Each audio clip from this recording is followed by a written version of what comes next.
Enchanté Géraldine, Bonjour Pierre. très content d'être ici avec toi aujourd'hui. Moi aussi, je suis ravie de vous accueillir. Ouais, on va parler de l'association dans laquelle tu as co-fondé, c'est Tout à ça? fait. Et dans laquelle tu es vice-présidente avec ton ami Anne. Déjà, est-ce que tu peux me parler un peu de toi, ton parcours et qu'est-ce que tu as fait pour en arriver là aujourd'hui à créer cet asso? Moi, je suis arrivée à Nice il y a à peu près 8 ans et j'ai acheté un paddle gonflable. Ok.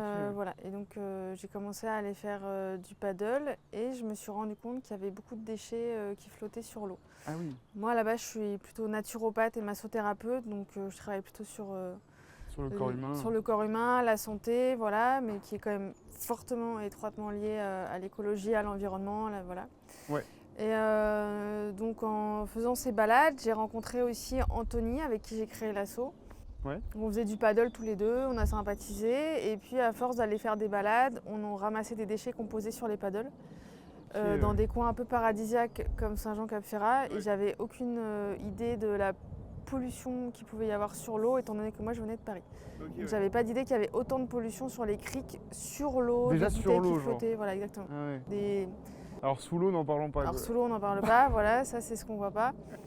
Mais déjà sur l'eau il y a beaucoup de microplastiques qui flottent, de polystyrène, voilà, tout ce qui arrive de la terre, hein, parce que 80% des déchets qu'on retrouve en mer viennent de la terre.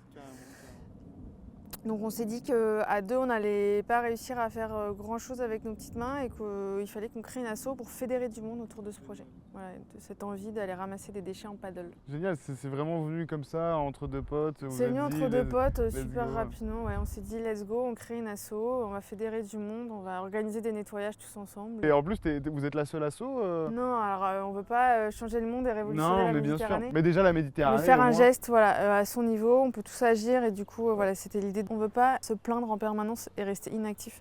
Ouais, C'est-à-dire qu'il y a plein de gens qui disent ah c'est dégueulasse, il y a des déchets partout. mais il faut Ok, mais on peut les ramasser en fait, c'est pas forcément... on a toujours envie de dire c'est à la mairie ou il y a des gens qui sont payés pour ça. Donc ça peut aussi être des déchets qui se sont envolés, il n'y a pas que des gens qui jettent volontairement des déchets par terre.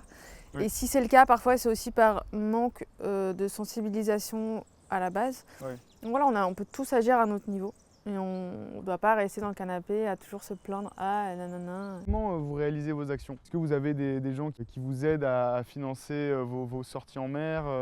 Les paddles, ils viennent d'où, etc. Alors au départ, on n'avait évidemment pas d'argent. Le but c'était de rassembler des gens qui faisaient du paddle ou du snorkeling et qui viennent avec leur matériel se joindre à nous pour ramasser les déchets, ou même à pied. C'est d'ailleurs vraiment le principe premier de l'association. C'est d'allier le sport à l'environnement et c'est de toucher des gens qui font du paddle et du coup quand ils font du paddle, ils peuvent ramasser 2-3 déchets sur leur paddle. C'est un support écologique voilà, pour ramener des déchets sur la plage. Après, c'est vrai qu'on a eu la chance d'avoir des dons, des subventions pour des projets. Avec des dons, on a pu acheter un gros paddle pour 8 personnes, ce qui nous permet d'amener nos adhérents qui n'ont pas de paddle et qui souhaitent quand même adhérer et participer à l'association. Et bien sur des sorties, ça permet de ramasser de plus lourds déchets et beaucoup plus de déchets. Ouais. Donc on a ce gros paddle mis à disposition pour nos adhérents lors des sorties. On a également 2 paddles tandem qui peuvent être mis à disposition. Donc ça c'est vraiment pour les grosses sorties qui sont organisées avec où on sait qu'on va devoir ramasser beaucoup de déchets. Ouais. Et sinon vraiment voilà, l'idée c'est que chacun vienne avec son matériel et qu'on passe un moment ensemble, 2 heures à ramasser des déchets et après partager un moment convivial autour d'un pique-nique zéro déchet. Trop bien. Parce que voilà, il ne faut pas voir Oui, que le côté négatif. Ça doit Voilà, rester Ouais, convivial. convivial, dans la bonne entente. Dans la bonne entente, non-jugement. Voilà. Ouais. C'est vrai qu'on privilégie les pique-niques zéro déchet, mais on n'est Ouais. pas là pour juger, on est vraiment là pour se donner envie ou des idées pour tendre vers le zéro déchet. C'est pas Carrément. juste on ramasse des déchets et chacun rentre chez soi. C'est un bon moment, c'est convivial, on peut ramasser des déchets et passer un bon moment. Question, il y a combien de... Tu peux mettre combien de gens sur un paddle normal et sur le gros paddle? Alors un paddle normal c'est pour une personne, Ah, ok. un paddle tandem c'est pour 2 personnes et le big paddle c'est pour 8 personnes. Donc c'est mieux si on est 6, comme ça on peut mettre beaucoup de déchets. Bon, Ouais. après il faut ramer, c'est lourd donc il faut quand même qu'on soit au moins 6. Ouais. 8 si on amène un peu des enfants et puis 10 pour les soirées conviviales, apéro, paddle cleaner. Quels sont les défis que vous avez rencontrés?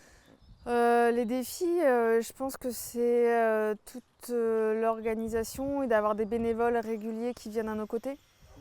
Comme toute association, on est tous bénévoles. Enfin, pas comme toute association, évidemment, il y a des associations plus grosses où il y a des salariés. Nous, aujourd'hui, on est tous bénévoles et ce qui est difficile, c'est d'avoir un groupe fidèle et régulier. Et il faut savoir, quand on a une association, il y a aussi pas mal de tâches administratives. Donc, il n'y a pas que les bons moments, apéro, paddle, ramassage de déchets. Il y a de la paperasse. Il y a de la paperasse, il y a des montages de dossiers pour avoir des subventions pour réaliser des projets de sensibilisation. Quand tu organises un nettoyage, il faut demander des autorisations à la mairie, s'assurer qu'il va y avoir des containers des tri, il faut communiquer sur les réseaux. Ça demande du temps. Il faut charger tout le matériel. Il faut, voilà, donc, C'est quoi, à quelle régularité vous faites des sorties en mer et quand dans l'année, est-ce qu'il y a des moments précis? Alors non, c'est vraiment toute l'année, puisque surtout qu'il y a beaucoup de déchets l'hiver avec les coups de vent, les coups de mer, et il y a moins de personnes qui ramassent les déchets l'hiver. Il faut savoir qu'on est dans une région touristique. Du coup, la région investit beaucoup plus pour les personnes qui ramassent les déchets pendant l'été, quand il y a beaucoup de touristes, pour que les plages aient l'air propres. Oui. Et l'hiver, il n'y a pas grand-chose qui est fait, ou pas assez en tout cas à notre goût.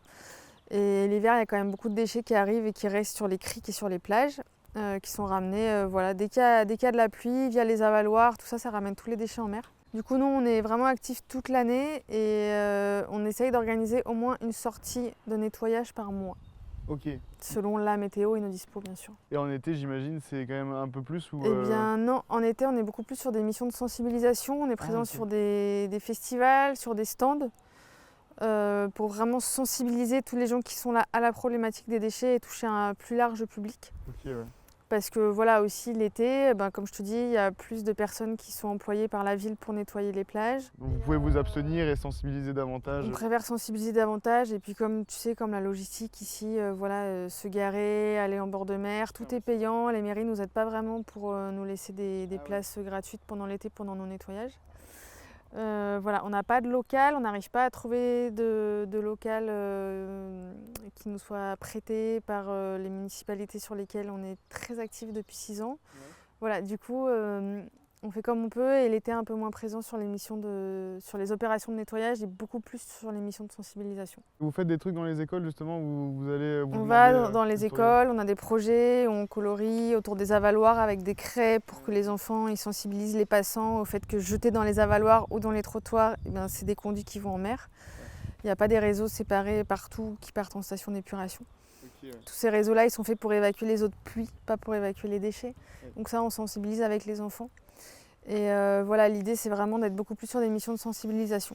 Après, une fois de plus, on est bénévole, donc on fait vraiment comme on peut, entre le travail, la famille de chacun, etc. Mais on a ces projets-là qui nous tiennent vraiment à cœur. Un moment gratifiant, je pense, c'est quand on est contacté et que là, on est quand même beaucoup sollicité pour être présent sur des stands de sensibilisation, sur des festivals ou même par des mairies ou les ports qui nous demandent d'être présents. Donc c'est assez chouette de voir que maintenant on est un petit peu reconnu pour aller sensibiliser ou faire des nettoyages de déchets et que l'action paddle ramassage plaît puisque c'est assez fun et ludique. Comme tu disais, ça reste ludique. Et après les moments vraiment mémorables, je pense que c'est le printemps ou l'automne quand on fait des nettoyages en soirée après le boulot. La lumière du sud est magnifique, on peut aller ramasser des déchets et ensuite on fait des apéros sur le paddle ou sur les criques tous ensemble. Donc ça c'est assez chouette aussi d'être avec des personnes avec qui on partage les mêmes valeurs et la même envie de pas juste d'aller faire du paddle mais aussi avant d'avoir un petit peu nettoyé notre terrain de jeu. Parce qu'après voilà, on fait des sorties, ça m'est arrivé de croiser des dauphins en paddle, il y a quand même beaucoup de vie ici. Ici dans la Méditerranée. Oui, aux îles de l'Érins, à Villeneuve, il y en a. Et ils viennent naturellement, voilà, c'est pas d'aller dans un parc comme Marineland pour voir des animaux en souffrance. Là, ils sont là, et à chaque fois qu'on ramasse des déchets, on se dit que ça sera ça en moins potentiellement dans leur ventre. Et du coup, voilà, ça c'est gratifiant, toutes ces sorties-là, où on est ensemble autour des mêmes valeurs et qu'on voit qu'on va faire du snorkeling et qu'on voit toute la vie sous-marine. Combien de tonnes de déchets vous ramassez ou par jour ou par séance Alors je sais qu'il y a beaucoup d'assos qui comptent et on aime bien avoir des chiffres. Maintenant, tu vois, on ramasse beaucoup de polystyrène qui pèse rien du tout et après tu vas ramasser un pneu qui pèse super lourd et puis on ramasse beaucoup de mégots, sachant qu'un mégot pollue 500 litres d'eau. Voilà, du coup, on quantifie pas vraiment. Et en volume alors, peut-être en volume. En volume, je peux te dire qu'on ramasse par sortie à peu près l'équivalent de 7 ou 8 sacs de 100 litres. Ah ouais, quand même. Voilà.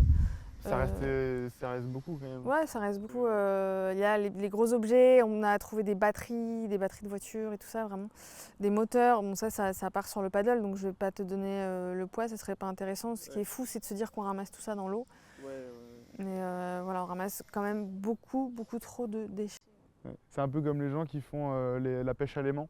Ouais, exactement. T'en as déjà fait toi de la pêche à l'aimant? J'en ai pas fait, mais on a acheté, c'est vrai qu'on a le petit appareil pour aller sous l'eau et il y a Plonkemon qui est un gars qui est à Biarritz. Ouais. Et après il les fait fondre et il fait des petits objets avec, c'est assez sympa.